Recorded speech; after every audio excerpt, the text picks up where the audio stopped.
going first. So Dion, go ahead. Okay, thank you guys. First, I really want to thank you for inviting me to be a part of this session. I think this is where we're going to see real transformation of information security and best practices. This is where it's going to happen at this level. You know, having the capacity building, having teams on island, being able to do network assessments, penetration testing, and also end user training, because you know we can take care of all the technical and the blog, which we love to do, but we also need to ensure that we speak to the executives and the end users in layman's terms and bring them along, right? So cybersecurity, as we all know, information security is nothing new. But it has been given a lot of attention in recent times after the WannaCry ransomware, which is we're still seeing effects of it across the world, where companies are reporting losses to the tune of 300 million, right? So that has escalated, and now everyone is aware. We don't know that Windows XP is like the black sheep in the network, which we need to get rid of, and that is what we're seeing across from an international perspective. But let me tell you, before you get any further, let me just introduce you to the Caribbean Cybersecurity Center, which was formed in 2012, and we started this company out of the need. We recognize that there's can you hear me clearly? Yes, you can hear you. Okay, yeah, we recognize there was a gap across the region. Hence the company was called the Caribbean Cybersecurity Center. And we recognize that companies across the region are not paying adequate attention to the security and the confidentiality of their various systems. So we've done work all across the region, so we've developed a set of services. So we provide penetration testing services, performance services of a hacker to break into customers' network. Obviously, we only do that if authorized to do so, using whatever means, so whether it's social engineering, whether it's trying to bypass their firewall, whatever means, right? We can perform those services. In addition to that, we also conduct network assessments. So we also perform the services of looking from the network from the network out. Because 70% of all the breaches or hacks that we would have seen tend to start from the internal. Hackers are real smart. Hackers are really engineers, and engineers tend to find the simplest solution to the most complex problems. So rather than trying to break through firewalling and the Palo Altos and Ciscos of this world, they're going to try to break in using the most vulnerable asset that every company has, which is their staff. So that's why you see there's been a rise in stuff like social engineering and ransomware, because you would think that a lot of these companies that are falling victim to ransomware in recent times, that the investment they have made in their perimeter devices and the IDS and IPS that they have in their environment would allow them to pick up ransomware, right? But it doesn't, because all of the attacks are going to be targeted the end user, bypassing traditional security protocols and ending on an end user's desktop and forcing them to click a link, open a file, and that is where.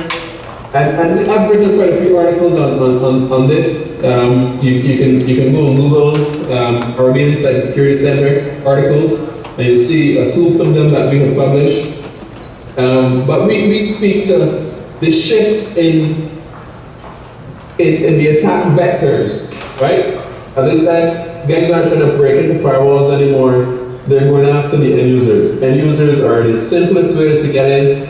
Companies that run obsolete, pirated, or unpacked software, those are easy targets as well. So if you look at WannaCry, have you heard any statistics in Trinidad of companies who have fallen victim? If you heard any, they're probably small, but the numbers are high. I can tell you because, one of the problems with WannaCry is that Just one of our colleagues here is going to give just some figures that you just let me say. Say again? Well, I can say that the statistics are very low. I don't have exact figures, but my company deals with a lot of companies locally, so there really hasn't been any cases of ransomware that I know of, especially within government or private sector. So maybe that might be the case with Trinidad, but across the region, right? You find that if you look at the demographics of the customers who use Windows XP, they're going to mostly be customers who are in the SME range, small medium enterprises, right? Who would have run their systems on obsolete or obsolete software, or gotten a key from a friend and loaded XP on a computer. So they're going to really run up and say, hey, we got hit, right? What they're going to do is try to pay the ransom and hope to get back their devices, hope to get back their information, or if they have a backup, they're just going to restore it. So we're not going to see a lot of reports. But when we look at what's happening in the Euro-Asia market, we saw hundreds of thousands of breaches, hundreds of thousands of infections being reported.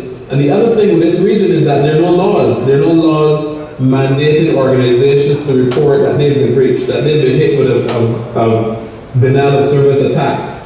So, until we get the legal framework, in line with what is happening today, then we're not going to get reports. But I say, forums like this are really important. I say don't wait for the legal framework.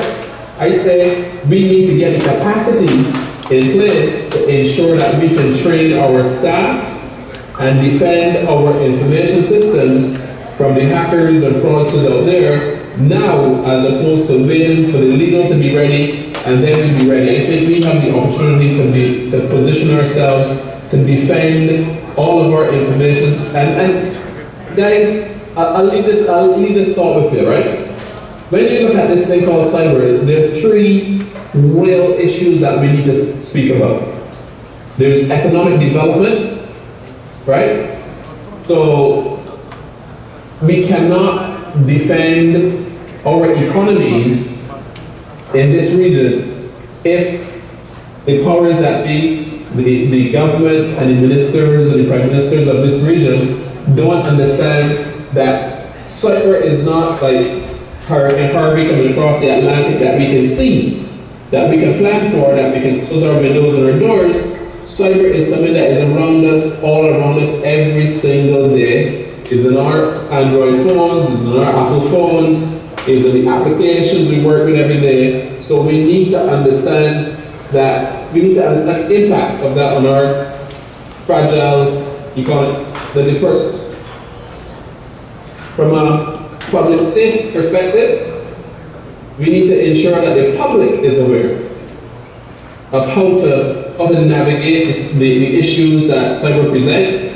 And then from a national security perspective, drug interdiction and the like, we need to ensure that the guys who support the law enforcement agencies, the police, the army, border patrols, that all of those systems are adequately protected.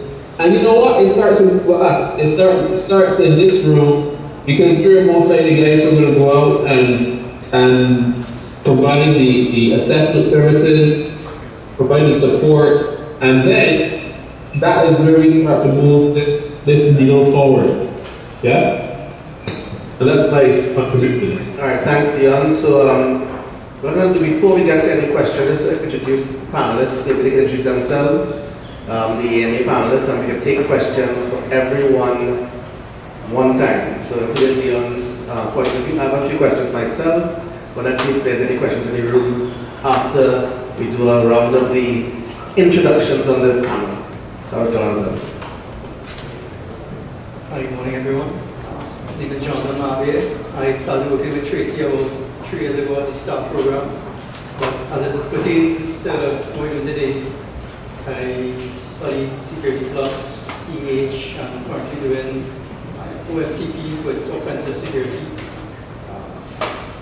So part-time security analyst as well.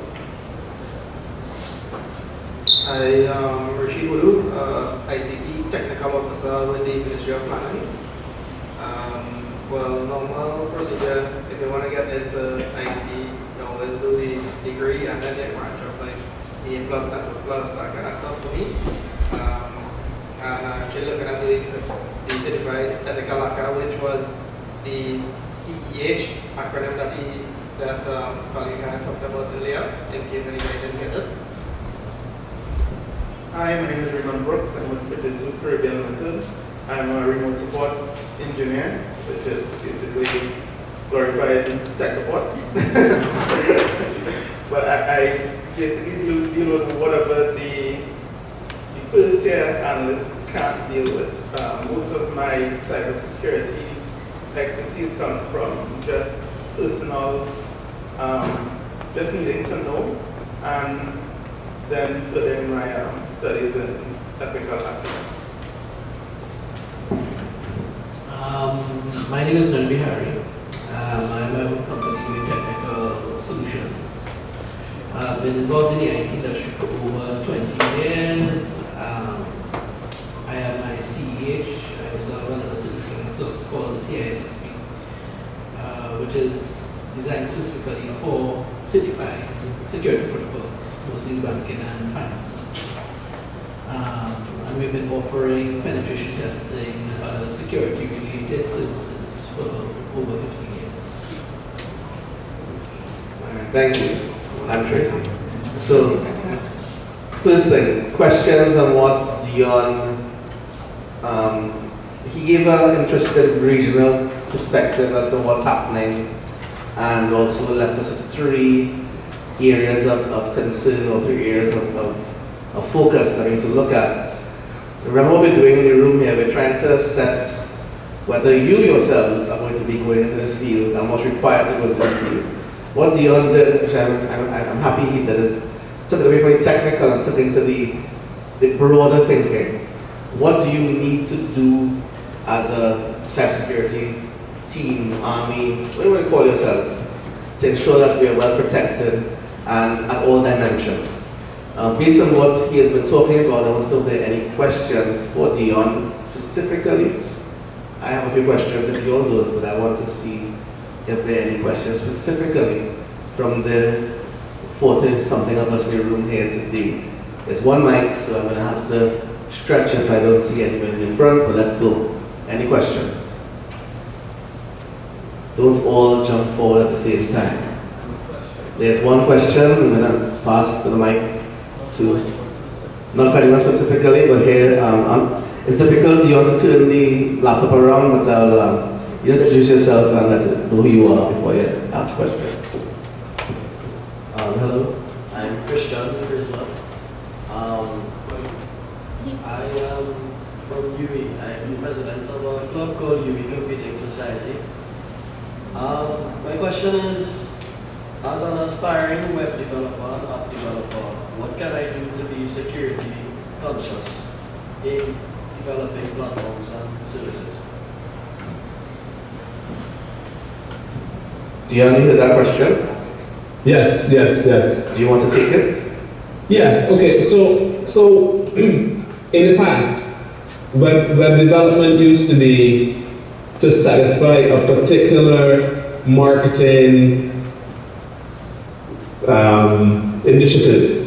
You know, it was supposed to create a 24-hour online store, but with the advent of e-commerce, you know, and increasing touch points of customers, that has evolved now into a way where websites now have to touch data, right?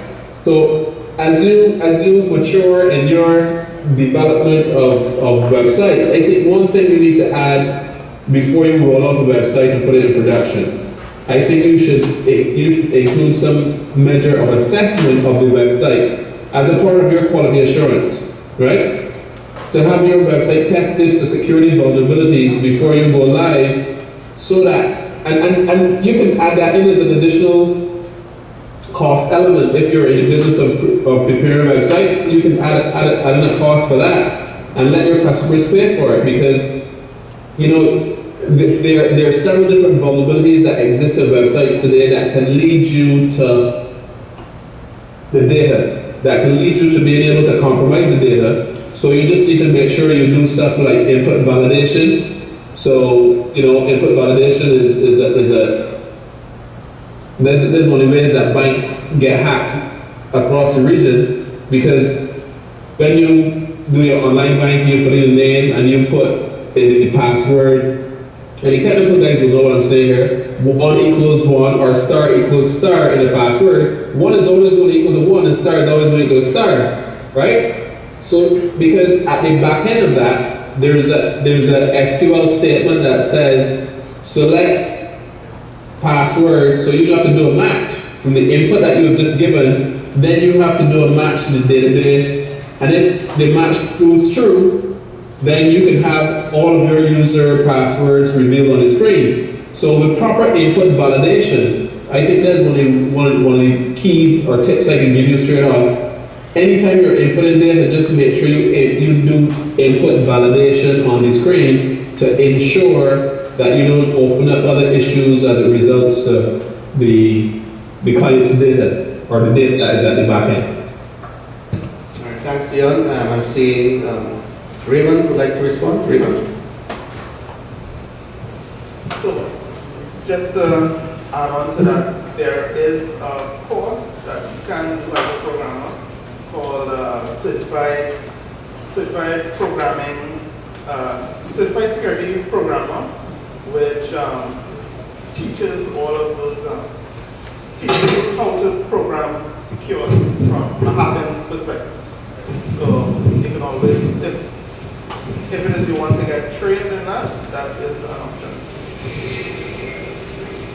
Anyone else on the AMA panel wants to respond? All right, any questions? Dion, just can mute your mic for a second. Dion? Right? You just mute your mic. Mute. Get some feedback, yeah. Mute your mic.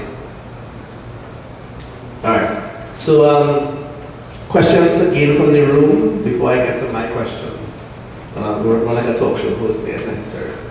Yes, I'm seeing a question from the table in the back. I'm wondering if this mic can reach. Oh, he's coming to the phone. Name and where from?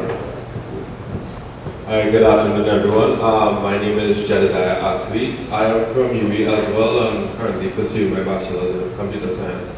I am interested in cybersecurity, but like I forgot his name, Dion did mention, there is a lack of legislation when it comes to the attacks, cyber attacks, especially like on companies and whatnot.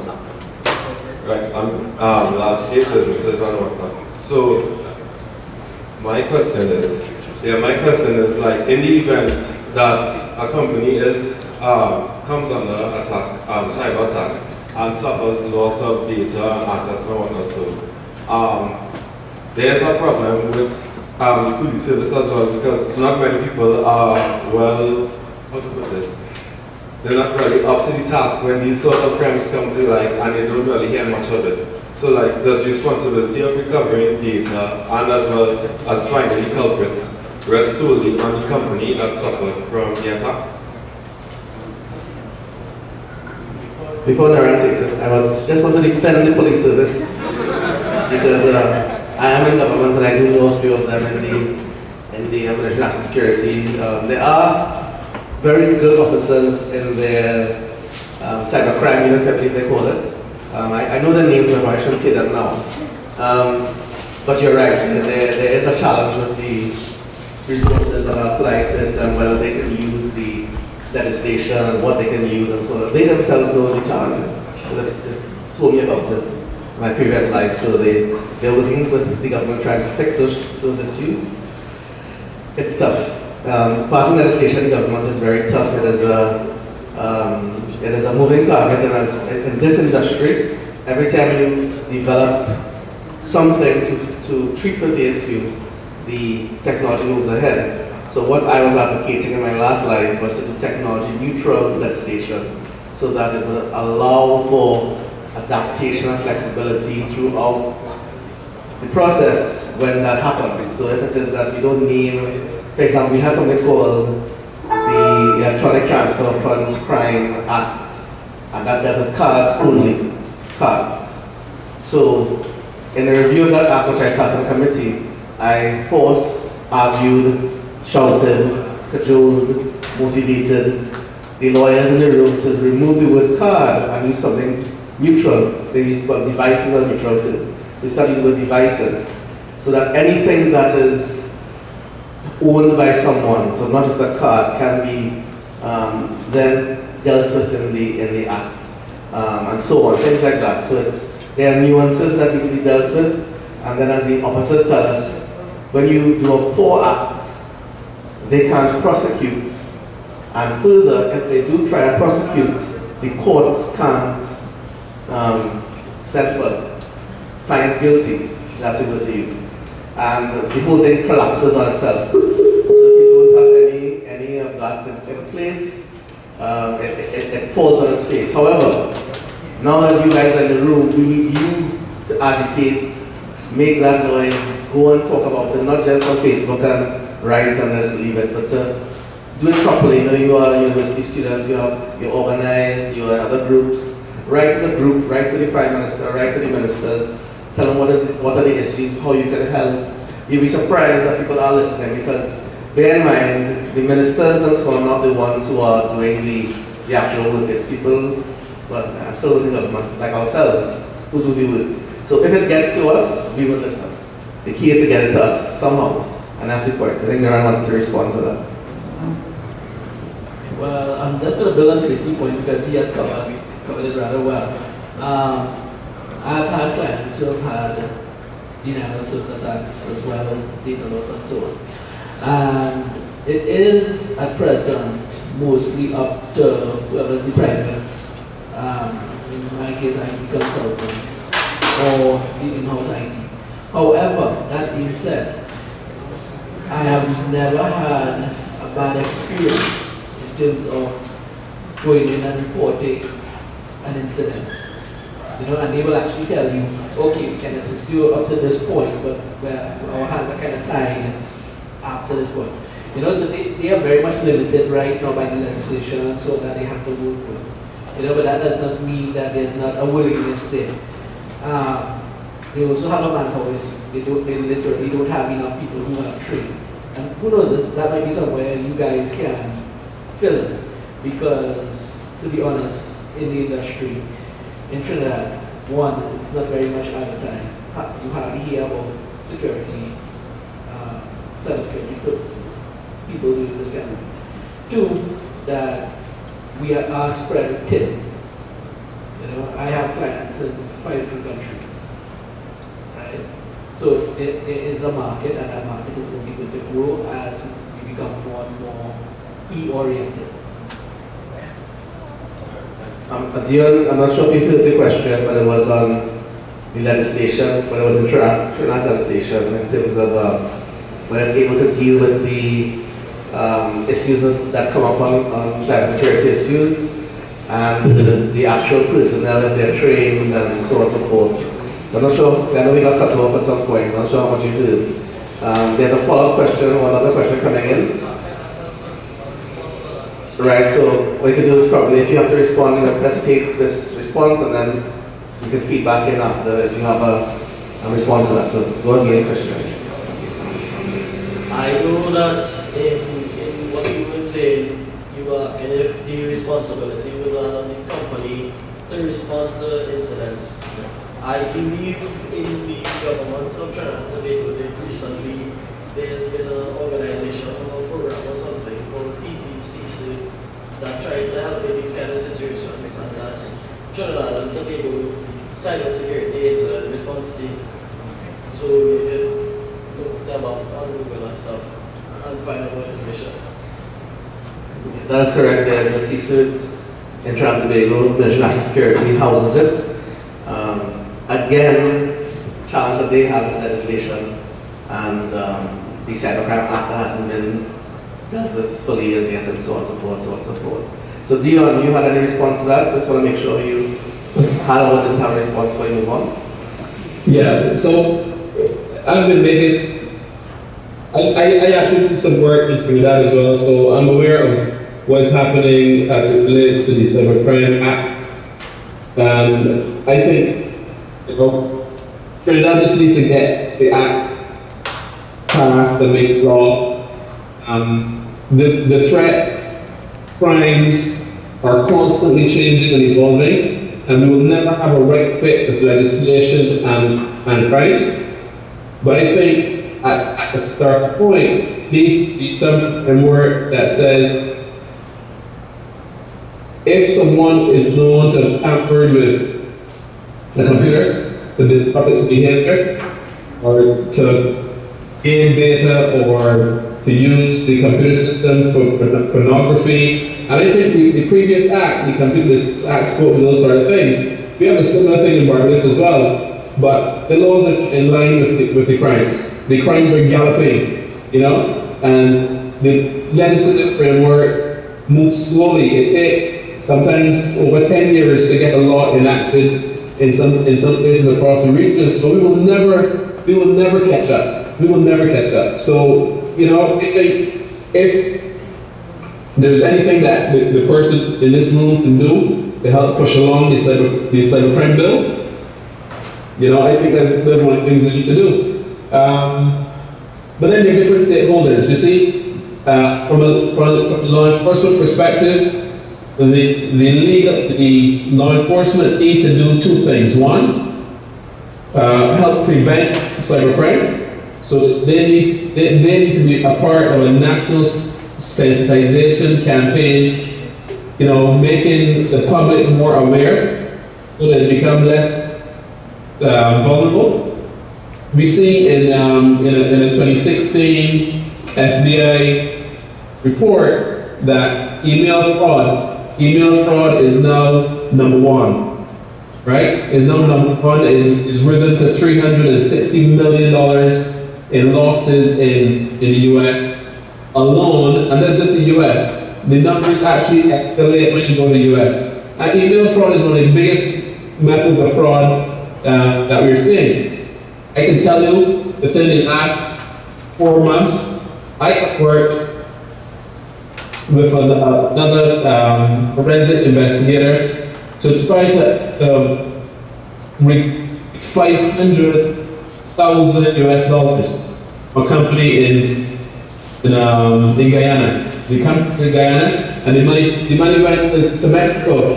So, and that started with an email breach, right? So. And that's one side, that's the awareness side. The other side of what law enforcement is responsible for is also the forensic side, evidence collection, maintaining chain of custody of the evidence, and then presenting the evidence. So that when you get to court, you have, in the event that someone actually reported a crime, you don't hear the police tell the guy, okay, don't do anything, unplug the computer. Right? Because we want law enforcement to be educated so that they can capture the evidence and then maintain it, analyze it, and then present it. So those are two areas that I think, big picture that we need to work with to get it further down the road. All right, thank you, Dion, and others will answer. Any questions again from the floor? It's AMA. All right, there's one from our colleague from Presentation College. Name and what are you doing exactly in presentation? My name is Rajiv Salu from Presentation College. I am an opposite student now. So my question is, as a secondary school student interested in cybersecurity, what's the recommended course of study and how would one go about making a career in cybersecurity in the Caribbean? You took my questions, that's good. So I want to pose that to everybody, so you hold for a second. Let's ask our silent panelists first how they respond to that. So Jonathan and Rishi. First thing I'll ask myself, when I got into it, is that I saw a movie called Swordfish, and if you've been around for that, that piqued my interest in it. What I recommend to you all, if you all ever heard about a TV show called Mr. Robot, that might be able to get you interested in it, and if you want to go into the schooling part of it, I would suggest start with Security Plus. It's not that hard, but it will give you a good groundwork. From there, you will be starting your degree, preferably completed. And from there, I would suggest the CH or CISSP. And as you keep on going on, you'll see a lot of courses. There are a lot of free courses online as well. You would start with those. Well, he's pretty much covered everything there, but in that sense, as you go along, you'll get a greater sense. There's a lot of speciality that you could get into, and this is where trying things out will come in.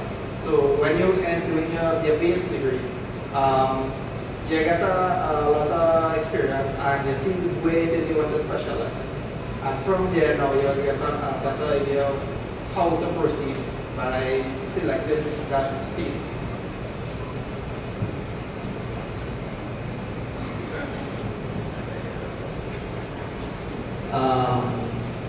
I don't think there's any one given path.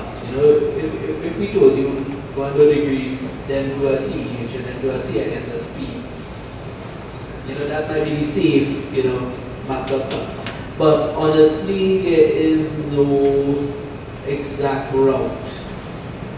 So you have to just check your aptitude. You have some people hate programming, right? However, you don't necessarily, you need to know enough programming, but you don't necessarily need to be a programmer to be a security specialist. So my advice to you would be, feel it out. If it is that you graduate and you feel you want to think a little bit, just get that with it. Yeah, Wireshark, Google is a good start. Let's start. Right? Another advice is just to go and randomly scan people's servers and take because that might end up badly for you. But play with it a little bit. If you see that you might decide, okay, I don't want to start a degree now, but I want to start with the Security Plus because that looks like a good start, of course. Start there and just let it evolve. When I started, there was no CEH. Right? Essentially just a bunch of guys who knew a lot about Linux. And a lot of these things were building systems. So it's kind of by second nature you got involved in security whether you wanted to or not. And then these certifications came about. So if I had to advise you, I would say if you're serious about it, pick your level you want to start at and gradually just work your way up. And always look around, intern, right? I'm sure that, I think you guys are better things. But intern, don't be afraid to go and say, that you want to intern in this place for summer. You'll be surprised the amount of knowledge that you will not find on Google, but you'll find in a whole network admin head. Right? Because I know some of those guys, you meet them in UE too, like Dr. Patrick Cosine and so on. These guys, it's amazing when you actually sit on your one-on-one with those guys and they get their perspectives on things. So part of living is supposed to be fun. Yes, everybody we tend to focus on job career, but IT in general and security even more so because It's one of those things that people don't like to talk about, and you tend to move back on, you don't really like that, despite what you might see in movies. But it's an important role nonetheless, right? So whatever you're doing, you have to follow that passion, and make sure you have that passion for it. And I would like to say something. So I'm my first degree in sociology and psychology, but yet somehow teaching cybersecurity for University in Malta. The difference is that a lot of what's happening in cybersecurity is not only about the technical, but you can direct people to, or you can pick up in a book and so on. So understanding the human psyche, it really is, because people are behind what's happening. And when I teach this course, we discuss the difference between crime and cybercrime. What's the difference? Is there a difference? Sometimes the answer is no, sometimes the answer is yes. It's just the same things that are happening in what we call the real world that's being perpetrated in the virtual world with new methods. So if you're trying to resolve something or trying to deal with an issue, you have to get into the heads of the criminals. You have to understand where they're going next, understand their paths that they're following, and the mind of a criminal, or the mind of people who are doing things that are what we call deviant behavior, because these are deviant as well. Deviant behavior is interesting. So I would also advise that you look not only technical, but also dabble into the psychology areas, dabble into social psychology, dabble into criminology, because a good cybersecurity professional understands the psyche of the people who are actually perpetrating the crimes. So so basically what happens then is that you're not only reacting, as we say, you're proactive. You're proactively taking issues, understanding where they're going next, because you have to be one step ahead of them, if not two steps. And if you talk about the white hat, black hat issue earlier, the white hats generally try to be, I've been to a few of these conferences where the white hats have spoken, and their job is to predict the next stage of what's happening in the area of cybersecurity and cybercrime.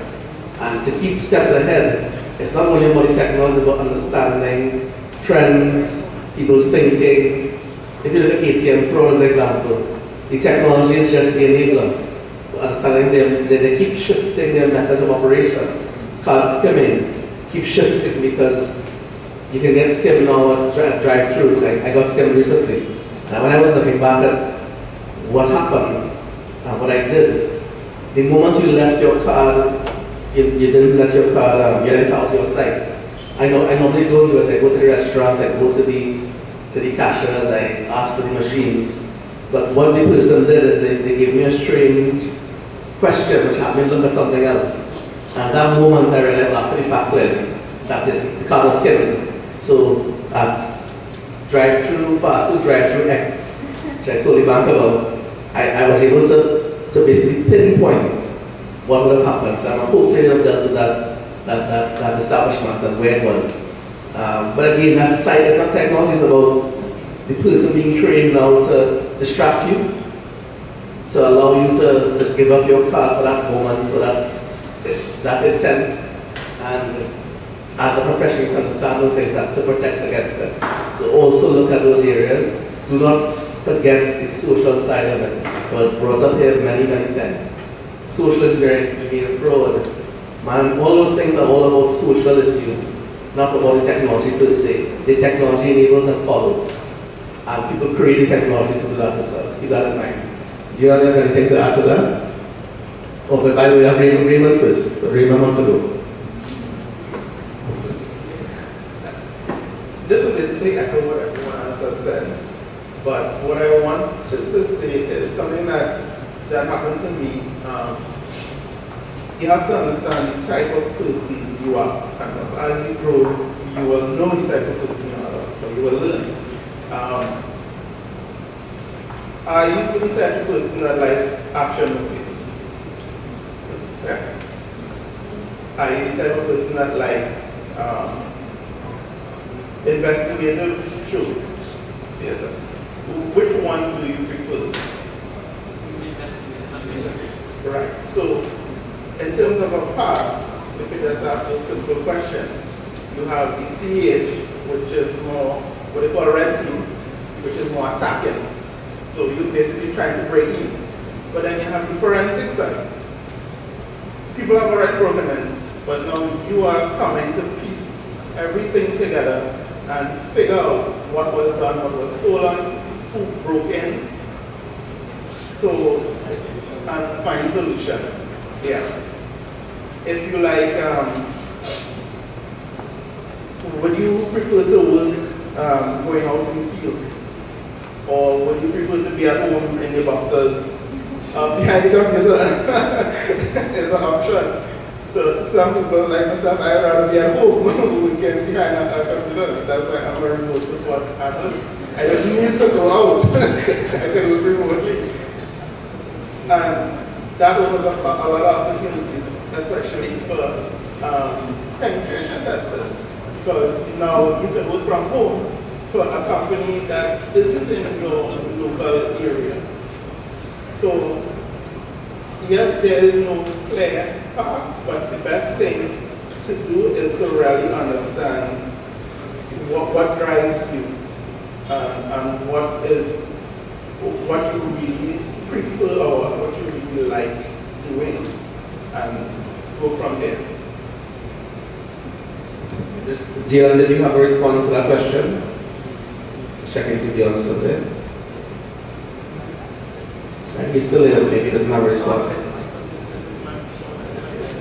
Dion, your mic is muted. I'm not sure if you are speaking. So if you are unmute your mic, if not, you're going to get another question. All right. So any questions from the group again? This is the direction I want to go now. So I'm going down to the career path discussion and what's required. Christian has a question. Anybody else? Let's share the love. Name and where from, what you're doing. My name is Anka. I am also from UWI, to the CS degree.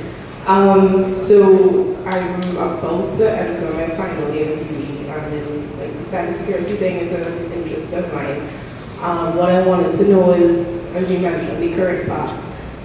What is the demand like? Like obviously there is a need for it, but in terms of like actual job openings and how to go about like looking for these particular positions, like what is that like for this particular market?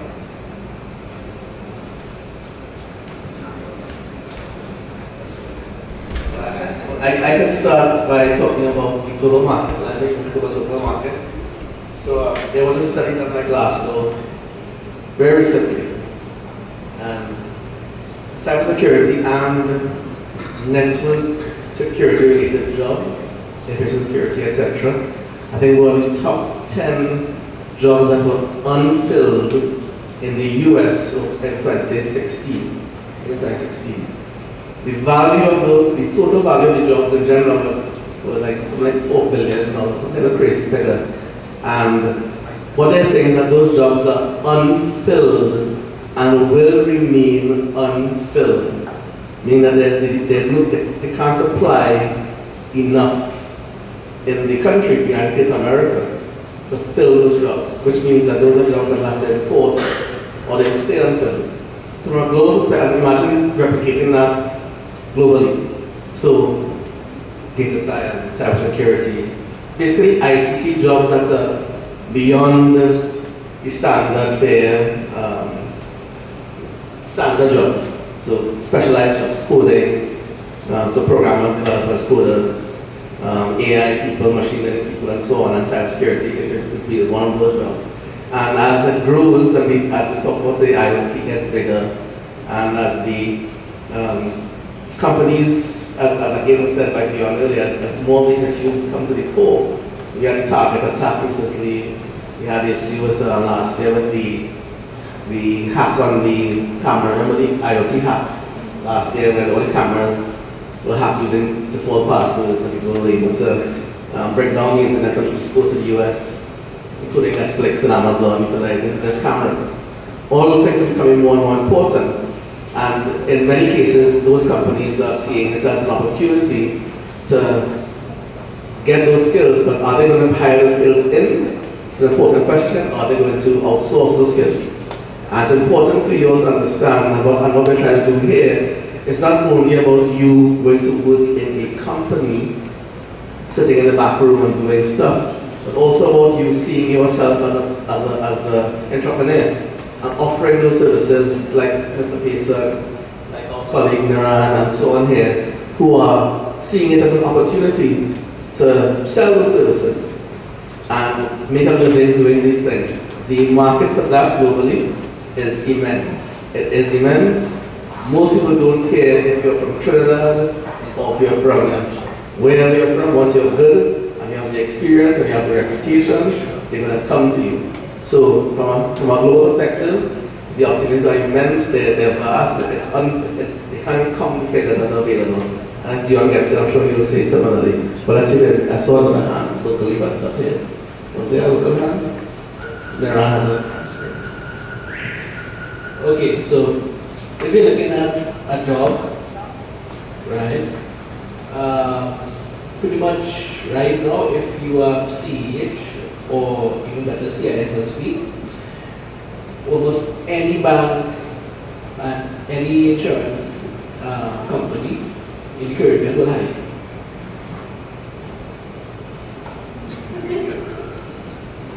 Right? As far as the starting salary for that would be about 35,000 minimum a month. What's the qualification again? That's a mic drop. What's the qualification again? Is do that part-time by chance? Have any YouTube videos on that? Is that a question? Hello? As far as private enterprise works, we were looking at about 3 people with CISSP qualifications, the project demand, and that was a year ago. We haven't been able to find anybody who meet that requirement. And usually for us, salary will be between 40,000 and 50,000 a month, depending on the project. And usually we have a 2-year contract. So that gives the idea where the market is. The thing about it is that it's a market where you have to bring in a game all the time. You slip, people lose money.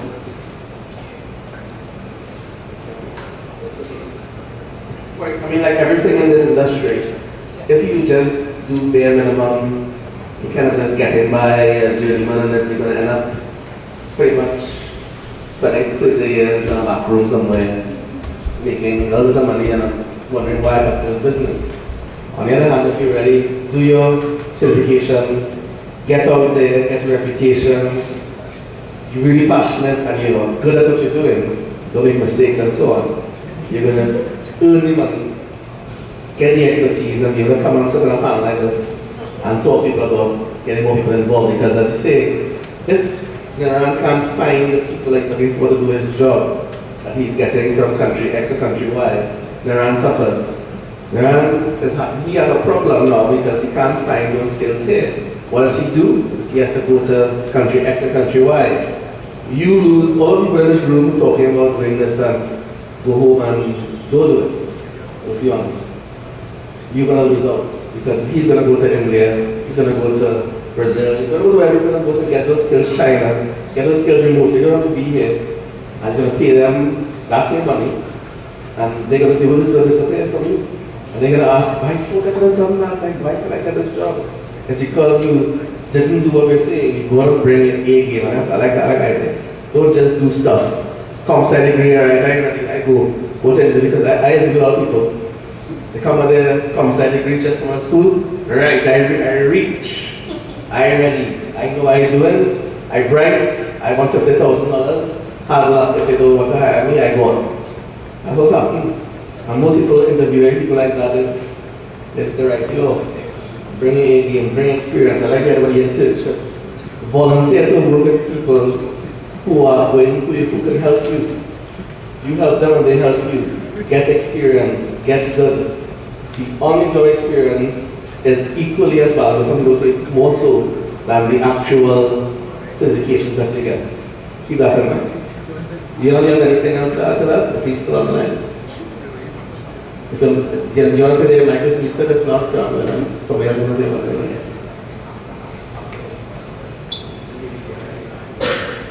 Just on a tangential note, right?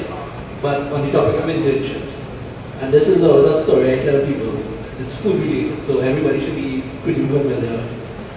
The world's best sushi chef, right, spent 40 years working for other people. And what he would do is, he would work in one restaurant and visit all the other restaurants in the area. And when he found a restaurant where he liked a particular dish that he found was exceptional, he would go and offer to work there. And he would learn how to make that dish just as well, or if not better, than the original restaurant. And he repeated the process. And after 20 years, he opened his own restaurant in Okinawa, and he now rated as a national treasure in Japan, as well as the world's best sushi chef.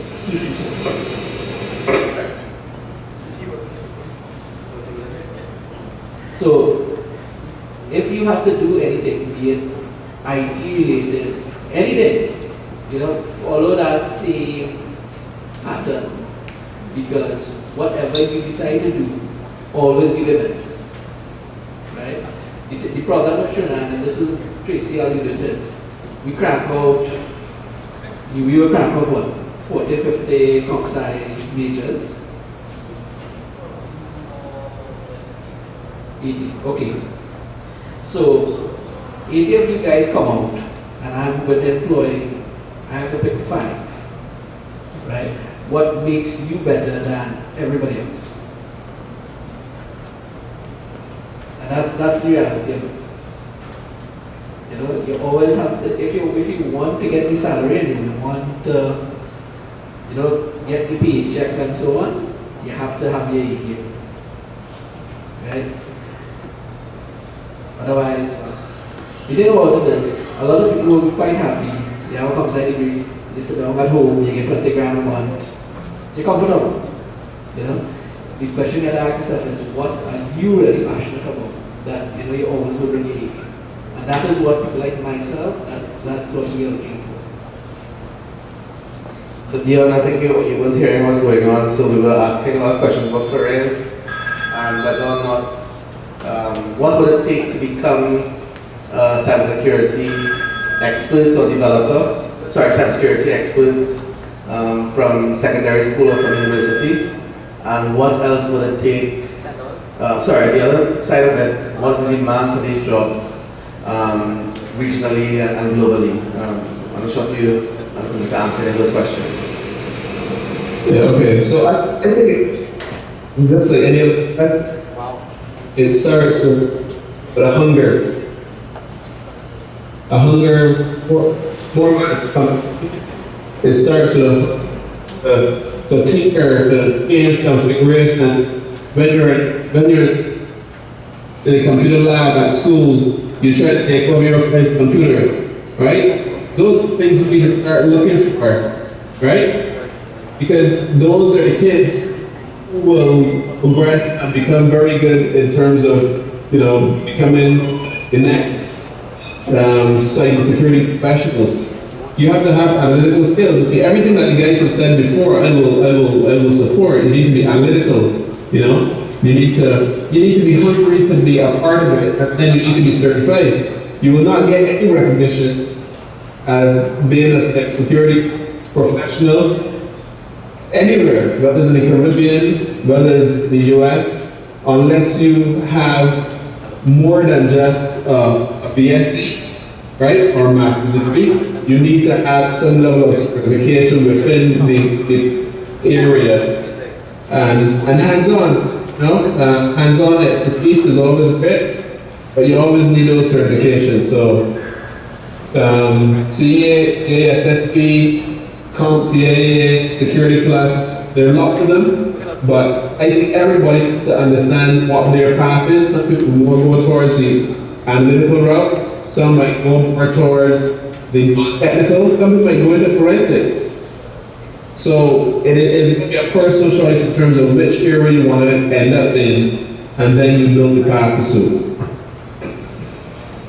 I was just checking online about some of these job issues, and the word security analyst, information security analyst, is a job that appears to be the one that is in the most demand, which you can't fill. And the US salary base for that is 98 to 100,000 US at a salary level. That is what's happening there. So again, the analytical part is important. So not just the being a security person, it's analyzing what's going on in the environment, both at a technical and a business level, and applying. I mean, it has to be valuable to the company you're looking for. And if you're doing it as an employee or as a contractor, they have to see you as value to them. And it's not just about being technical, it's about adding value to analysis, providing advice, recommendations, and the point I made earlier about using the skills you're learning in school, translating them into the real world. Don't knock those skills. In fact, stop taking notes in class and just writing on people's notes and that's it. Listen to what people are saying. And one of the things I learned when I was in university is I just stopped taking notes. I would listen to what people said, analyze what's happening, and make different types of notes. I don't want to write everything I said down. That's silly. I go to university just writing, or lectures giving you notes and just taking them and copying them. That's silly. You have to understand what's being said, analyze and take the points. Because when you write your exams, that's what you get the A's. That's how you get first class honors. You don't just get first class honors by just writing down what you said. It doesn't work that way. Maybe in maths, they pull that off. But even maths and what's it in the comp side now? Those things that are happening in the mathematical area. It's now more about logic and applying that as opposed to just writing equations and solving them. And even that is analytical as well. So keep that in mind. It's about analysis. It's about using the skills and stop just going and taking notes. Please, people. That is, I say everything guilty. If that's don't do that. That's the worst thing you can do. Because when you come into a job and the first thing you do is taking notes, your boss will watch you say, what are you doing? Listen to what we're saying. Just listen to what we're saying. Not just take notes. Are you taking notes on meeting? Or are you listening to what we're saying so you can provide solutions to our problems? Keep that in mind. All right. Questions again. All right. Hope you're whetting your appetite for these careers. This is what have we exhausted the bottomless pit of questions that you have, and your appetite has been satiated, and you're all going to leave this room and go and do what we're saying, or you'll go after university and say, one of the things I find strange about university students, especially UV students, is that they always have exams. Every time I told them, they said, I can't do this because I have an exam. I can't do this because I have an exam. You don't really realize that? What's going on? What's happening? You always have an exam? Is that possible? You always have an exam, so you can't volunteer time to do something, you can't learn something new, you can't do something, join computer society, you can't do something else. Always, I can't attend this, I can't do this project. We had a time when I was working with Jonathan Access Center project and in Pinal, and we asked students to come and help. I couldn't help on exams for the whole month, 3 months. Yes, I have exams from September to December. And when you ask the lecturer to tell you, I can't do anything because they have exams. So I thought exams like 1, maybe 2 weeks. Nobody's studying for it, so you're studying for exams. So what are you doing? What are you doing? Just studying and doing exams? Seriously, guys, when you come into the world of work, trust me, that is the worst thing to have happen. Understand what's going on there, analyze, learn, do something else. If I were you, if there's sandwich programs that you have those things you could do 1 year in a job, do that. When you come out of university and looking for a job, if you're looking for a job, you're going to be better off. And if you're trying to be a business person, you're better off as well. Learn other things, analyze. I saw a question from a gentleman in the corner. No, yes, sir. Using my So who are you, where you from, what's happening? My name is Percival Bradford. I'm retired school teacher. My question really is, what are we going to do about the roadblock? I call it a roadblock. Every time since I've been a little guy, there's always this thing about the legislative agenda. How are we going? We do a lot of stuff, and because of the laws and the legislation that is not passed, we seem to always have a roadblock. You have young people here who want to get into cyber and all these different things. But somehow, I'm just talking now for Trinidad, there's a roadblock. What I see now is that you young lawyers here, I will hope that this is what you're going to do, and you become specialized as this attorney who is going to sit down on this legislative board and change that. I hate when you have a no entry sign, and it's not really a no entry because it's not made law yet. It doesn't make sense. And this is why I'm asking what I'm asking. How are we going to deal with the roadblock? Where in all of this can we deal with the roadblock? I will start by taking again, using the legislative example that I worked in. So, everyone fails to realize, I think, that people make laws. People make laws.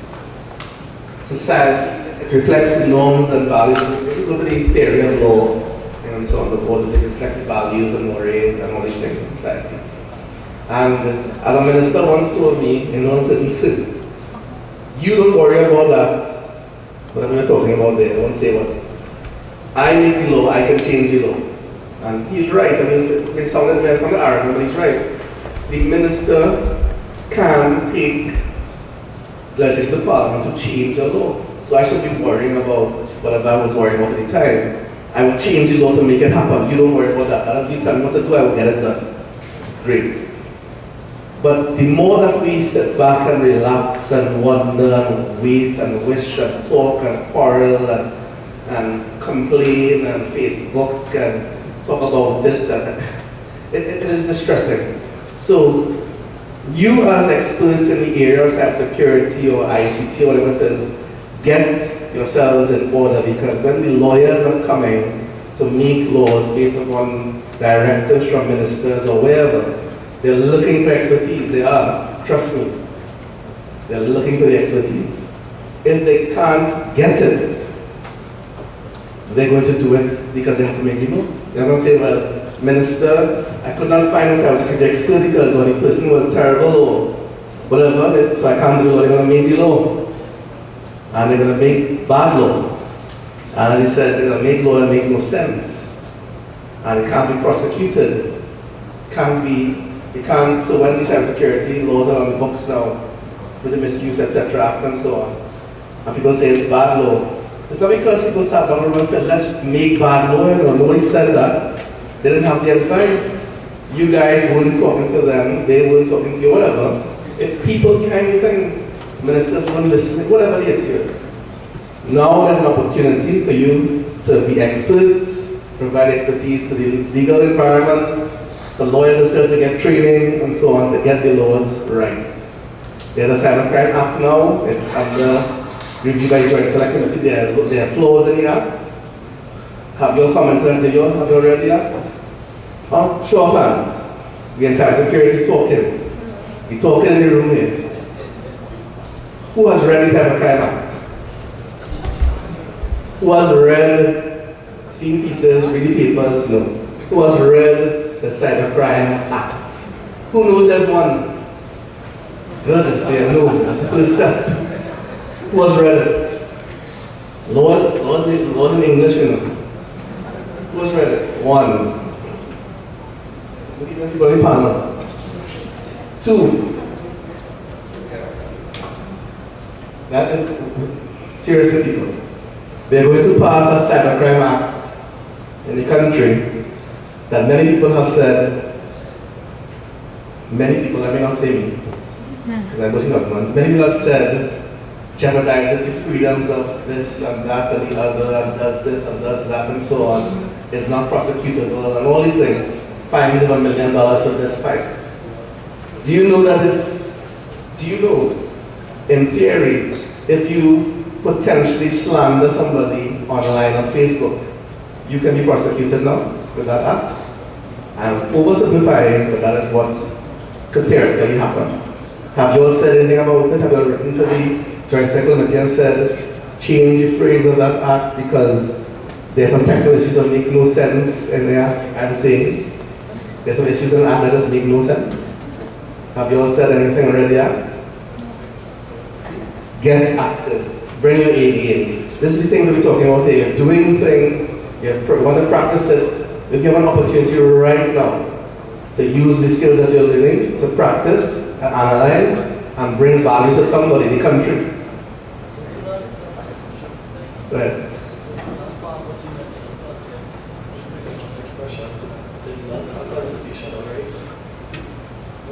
What you said translates your freedom of expression, which I think is a constitutional right. Which is why the act requires a particular majority to be passed. Do you know that? So you're right, but they're looking for a majority, a special majority, not a full majority. Yes, you're absolutely right.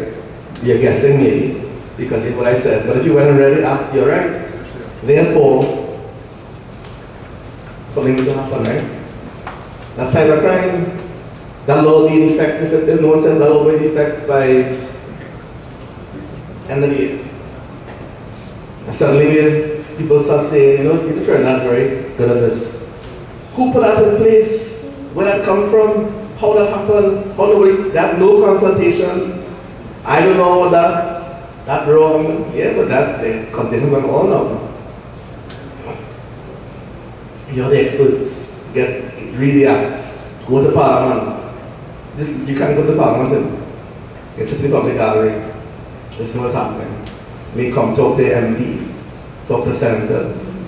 You're the experts and looking for the expertise.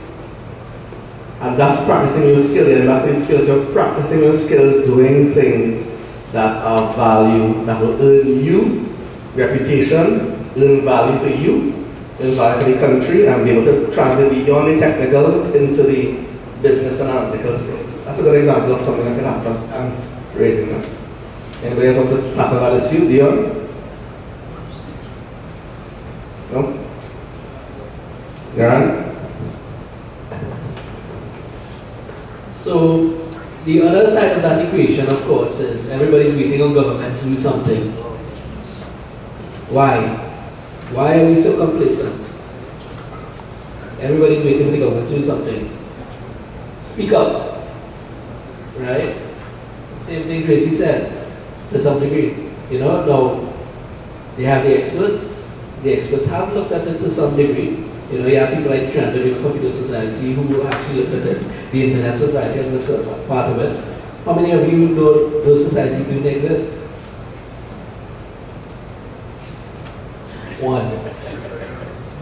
Two. The point is, get involved, right? Because, and this was a recent workshop I attended last week, and if you don't get involved, you will not get heard. If you don't get heard, decisions are going to be made with or without you. Simple as that, right? So, in Trinidad, I think we need to break that mental block we have up here and stop being so passive and start to learn to agitate for what you want. Right? Don't expect that you want something and it's going to be given to you. Right? That was, when they laugh and they say that's part of the hacker mindset. You understand the system can't work, so you figure a way around it. Right? But Trinidad, we need to stop being so passive and actually start to agitate for what we want. Because I'm nearly 40, Tracy a little bit older. You understand? Guess what? Next 20, 30 years, it's going to be you guys. Right? Every generation features the same issue. We are always waiting, and waiting for somebody to do something. and we have not woken up yet and actually started to advocate for what you all want. Because when this law passed, it might be 15 years before they'll be able to change it or edit it or whatever. Or longer, who knows? So get involved. I just want to reiterate that HSU there. The first point, Naranas under 40 runs this company. Successful business. Anthony Pearson said earlier, under 40, now sold boy, running his own company. Successful business. What are some people in the room here run your own companies? Young people, successful businesses. You guys, come on. I don't want to, I really, and this is, I went to UE, I got first class on UE, right? So I know the system. The worst thing that you can do in UE is go to UE and just be a sponge. Or go to now rituals, or go to wherever you're going now, just lying, or watch your phone, or whatever you're doing on campus and just try to get by or get out. No guys, use your opportunity to network, learn. Because when you come out, you'll be a better person, and you'll be able to help the country, and you'll make money. That's the bottom line. Because if people are going to make the money, people who have the A game and have the passion and know what they're doing and they get expertise, and the rest fall by the wayside, and then they wonder why, how this happened, how did I get here, why can I? Look at it's happening now. So look at it carefully, right? I don't want you all to leave this room and say these people talking to their shipments and go back to my campus next week. I done an exam. They'll say, oh God, exam is next month or whatever it is, midterms or whatever I say. No people, come on, learn. Analyze, do things on the side, participate in all the activities, do these courses. So when we call you out during the term to do some of these kinds of training activities, don't say I have exams, I can't come. RSC has clubs all over the country. Join these clubs, participate in these things and do stuff. You'll be surprised how often this can emerge with these things. And the skills that you're earning from a technical level, as well as from a life skills level, will be immense if you actually do what you want to do. The things that you want to do, put it into action. When you leave this room, go write a note to yourself. I shall now change my approach. I will be doing this from now on. And spend your last year on campus doing what you want to do. Those in upper six, I will now pursue a career in cybersecurity by doing this instead. I will take a year off from school and do this. Whatever. Don't follow the path that you may be following. There may be other paths to follow. Don't just fall because your parents say, yeah, do this. Say, look, I'm taking you, I'm going to be certified in this, I'm going to do this, I'm going to work in a company. Follow your path. Because at the end of the day, it's up to you. And then the parents will say, why are you not getting more money? Okay, then follow your path. What you wanted to do. I was supposed to be a doctor. Now I would have me doing medicine. Didn't follow the path. I would have been very unhappy. So I'm doing this instead. I'm happy doing this. I follow the path and I'm not living under the bridge somewhere like that, so I think I'm not doing too badly. So remember, follow your path, get the skills, earn the skills, and like that, bring your A at all times.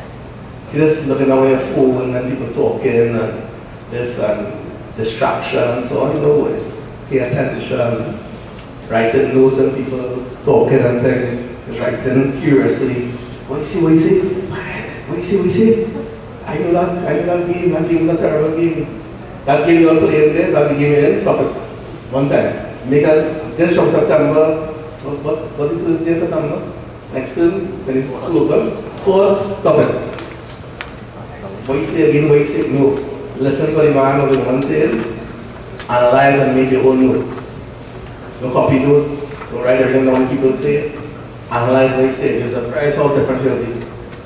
You'll be surprised, trust me. Alright.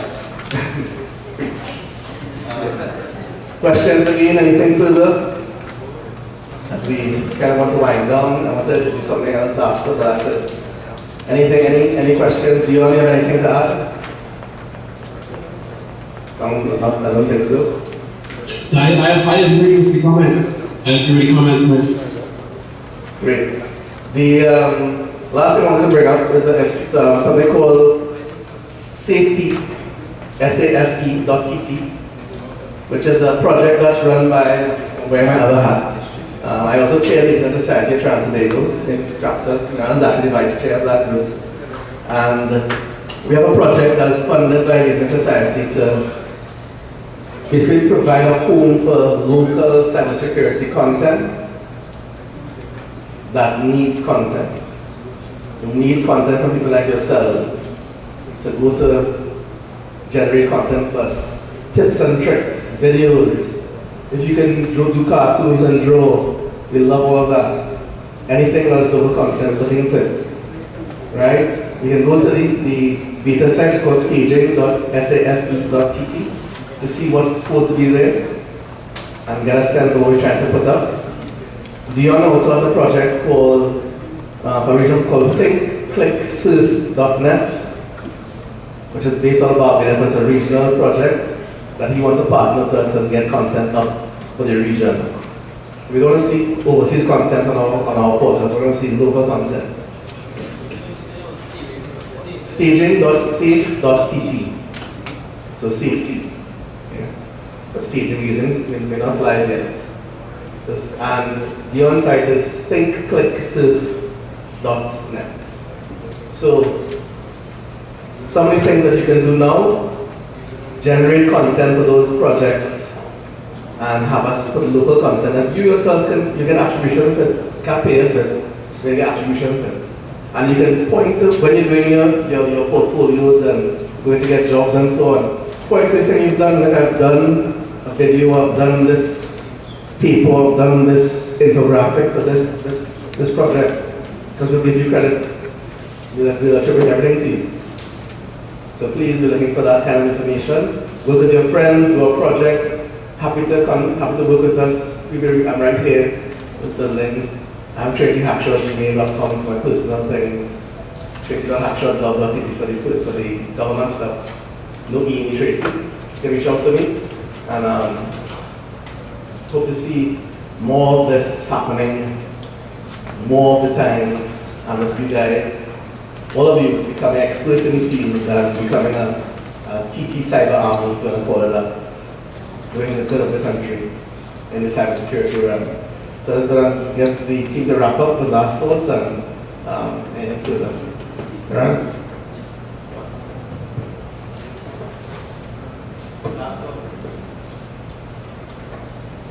Something I would like to add, something that I learned not too long ago.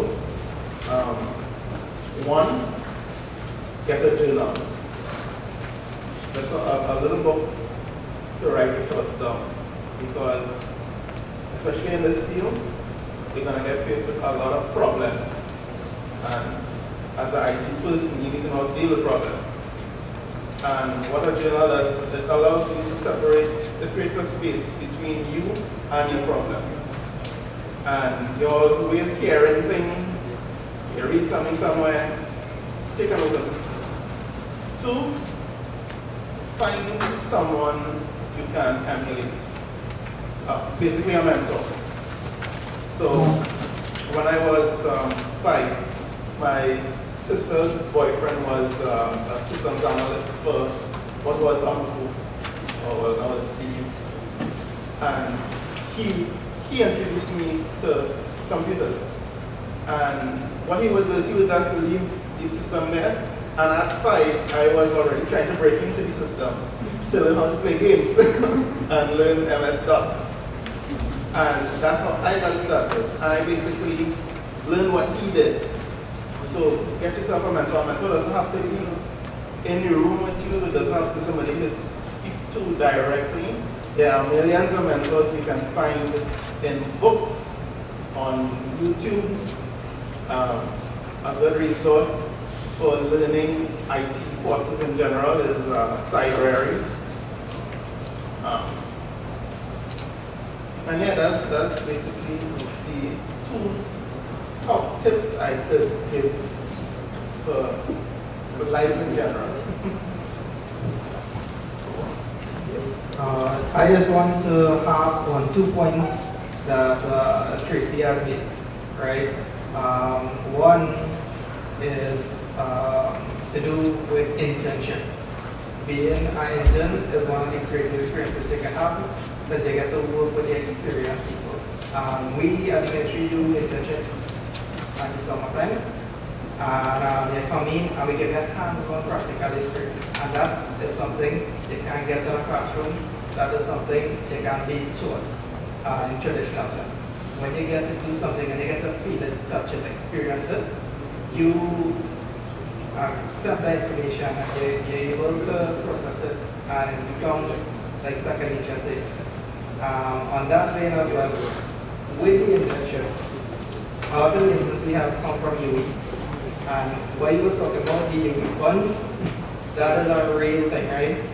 These guys come out here and you ask them to do a simple task. They can write their own thesis paper about it, but they can't do it. And that is a major, critical thing. When you come into the real world, we want you to have applicable skills. I don't want you to tell me how to do it. I want you to be able to do it. Knowing how to do it and doing it is not the same thing. So that is something that you would get if you try to do internship. You go to companies, don't even just wait. Just, you can go to companies and ask them about if they were to take on interns, if they were to give somebody a chance to do some practical work. And trust me, it's one of the best things that you can do while you'll be able to discover yourself what you want to do, where you want to go, and how you want to direct yourself. Just add on to what these guys said, you must follow your passion, especially in this field. If you don't have that, you'll get bored really quickly, and as Tracy said, you won't be able to bring your A game, and that is what you need in this field. On to what the guy from Fujitsu was saying, one person I could recommend that you could read up on is Kevin Mitnick. He's a brilliant guy. He does a lot of social engineering. That's where I learned mine from. And yeah, that's pretty much it. It's just you need to have that drive. If you don't have that drive, you're in the wrong field.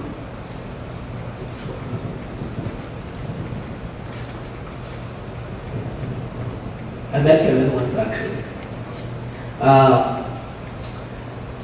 If I had to give a piece of advice, don't settle for being mediocre. That I've seen plenty of people brilliant and not so brilliant, but they get comfortable. And they're like, well, I can pay the bills, I'm going on a Friday. That's good enough for me. And that's something that is not unique to Trinidad, but we have mastered it as an art. Right? And that's what if I have to give that piece of advice to anybody, you're a farmer, doctor, lawyer, carpenter, whatever you choose to be, don't be mediocre. Right? The world deserves better. You deserve better. Right? And that's what we need to start, raising the standard in whatever you do. Because in Trinidad, we have traditionally said they always want you to be a doctor, a lawyer, an engineer, IT person. You understand? We look down upon people who do trades. But guess what? They have their roles in society just as important. Right? So that's my 2 cents. So thank you very much. I don't know if Raj wants to say anything again. And with that, I will wrap up. Thank you so much. There's some food at the back still. Please don't let the food stay and go to waste. But I'll hand over to Raj now. Okay, thank you very much. I just want to do a quick wrap up. Let's go to the funding right now.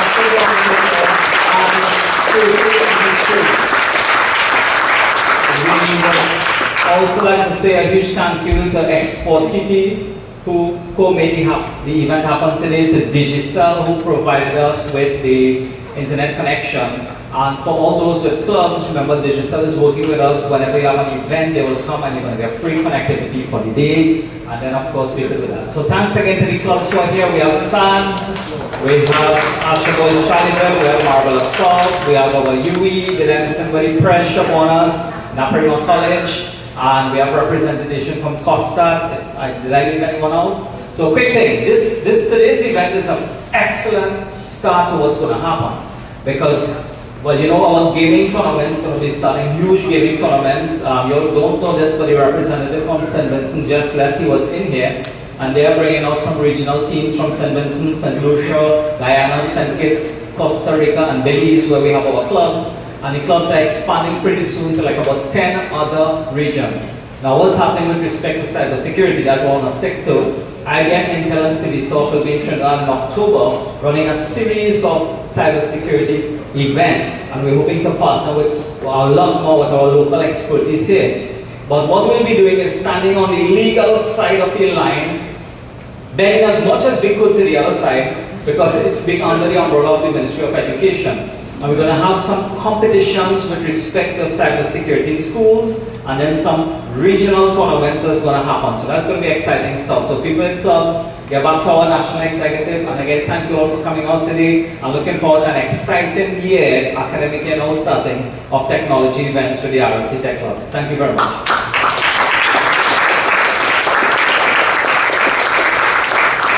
Let's give a round of applause to our colleague from Barbados, who I think is still online. Dion, you still there? Let's take the applause with you. This is Dion online. Thank you. Alright, and Dion, you feel free to have some food here as well, but I guess that'll be a challenge. So, have some cooked and flying fish for me, and we're gonna have some food here. Thanks, Dion. Have a good lunch, and thanks for joining us. And everybody, there's food in the room. Please don't let the food stay grab. Alright, bye everyone. Thanks again. Okay, bye.